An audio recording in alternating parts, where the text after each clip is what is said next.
He is not part of the case, but he does give us some insight into the allegations. And he also tells us that the indictment describes a very surprising scheme.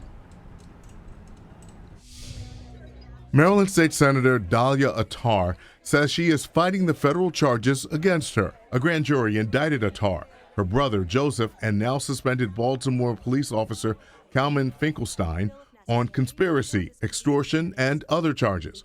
They're accused of trying to blackmail a former political consultant. The indictment claims they installed fake smoke detectors with cameras to expose a relationship between the consultant and a married man. We asked federal defense attorney Andrew White to give some insight on the charges. He is not affiliated with the case. It's rather shocking when you think about the extent a person will go to try to maintain their office, as described in the indictment. Court documents detail messages between the suspects, including one from the state senator that reads, "We have one big bullet, and that bullet can be split into pieces. So if we show the victim a warning that we're willing to show the video, we're not afraid to show the video.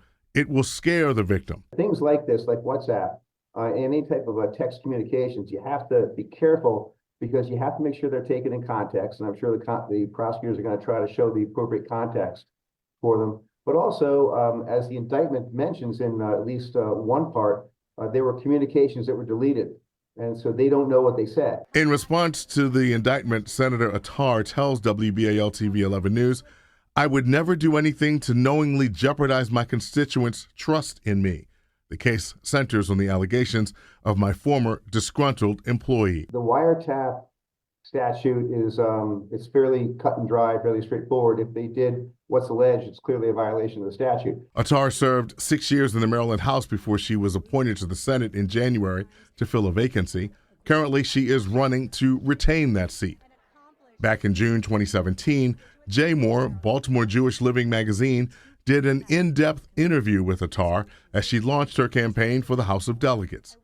In the article, Attar said, "We need to rebuild people's trust and confidence in the government and public service.